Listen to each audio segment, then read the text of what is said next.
আসসালামু আলাইকুম, সুপ্রিয় দর্শক মণ্ডলী। সেই মাগুরা স্টাইলেই শেরপুর এবং বগুড়াতে নির্বাচন করল। শেরপুরের একটি সংসদীয় আসনে এবং বগুড়ার একটি সংসদীয় আসনে গত 9 এপ্রিল 2026 সেই মাগুরা স্টাইলের দখলবাজি নির্বাচনটা করল। আপনারা জানেন 2026 সালের 12 ফেব্রুয়ারি একটি ইঞ্জিনিয়ারিং সরকার ক্ষমতায় বসেছে, ভারত কর্তৃক পরিচালিত। আপনারা জানেন 5 আগস্ট যখন শেখ হাসিনা পালিয়ে গেছে তখন ভারত খুব দুশ্চিন্তায় পড়েছিল।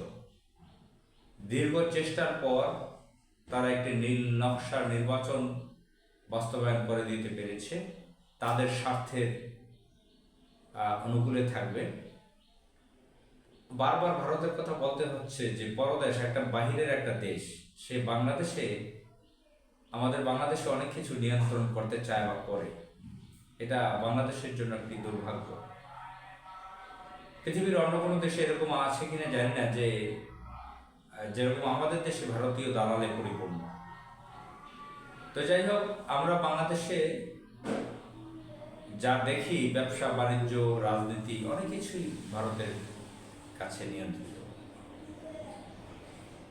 এই 111 সরকার থেকে এ পর্যন্ত যা দেখতেছি, আগে তো ছিলই, একদম মাঝখানে ইউনূস সরকার একটু ঝামেলা ফেলে দিয়েছিল ভারতকে, পুরোটাই এখন ভারতের পক্ষে অবস্থা আছে এর আগে পরে।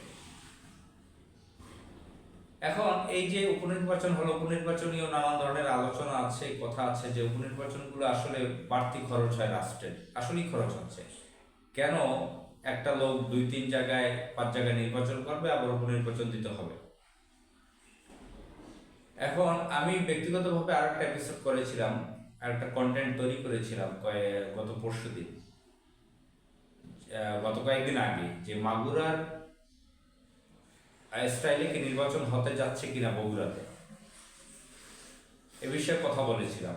শুধু বগুড়ার একটি আসনের বিষয়ে কথা বলেছিলাম। শেরপুরেও একই দিনে নির্বাচন হয়েছে।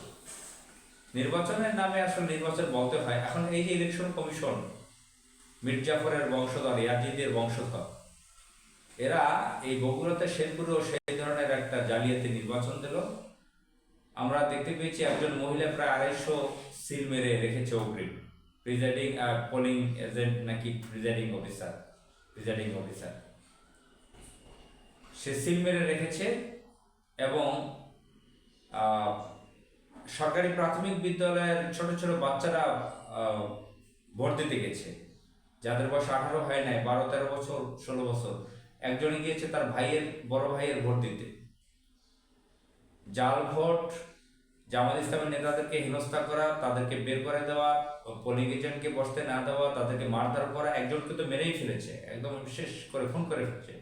একজন বৃদ্ধ ব্যক্তি, তাকে মেরে ফেলেছে। আমরা আরেকটা দৃশ্য দেখলাম, একজন বৃদ্ধ ব্যক্তিকে, সে জাল ভোটের কথা বলছে, তাকে মেরে রাস্তায় ফেলে দিয়েছে একজন যুব দলের নেতা।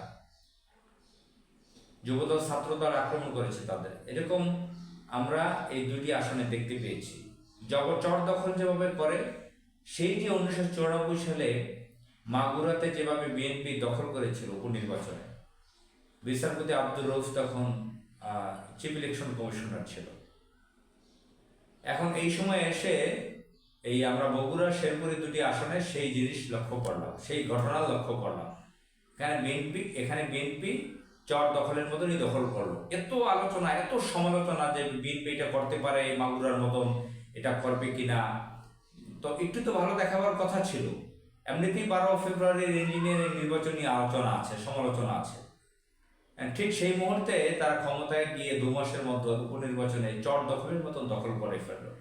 তো বিএনপি যে ভারতের দেখানো পথে হাঁটছে, এটা তাদের জন্য বুমেরাং হবে। খুব অল্প দিনেই তারা বিলুপ্ত হবে দল হিসেবে। তাদের থেকে মানুষের মন উঠে যাচ্ছে। খোদ তাদের যারা দলের নেতাকর্মী, তারাও মন থেকে বিএনপিকে মুছে ফেলছে। তারা ভাবতে পারেনি বিএনপি এত নিকৃষ্ট চরিত্রের হতে পারে, এত অমলিকার হতে পারে, এত ভারতীয় পাচাটা হতে পারে। তো যাই হোক, আমাদের বাংলাদেশকে এই ইয়াজিদের বংশধর এই মীর জাফরের বংশধরদের হাত থেকে রক্ষা করুক। আসসালামু আলাইকুম।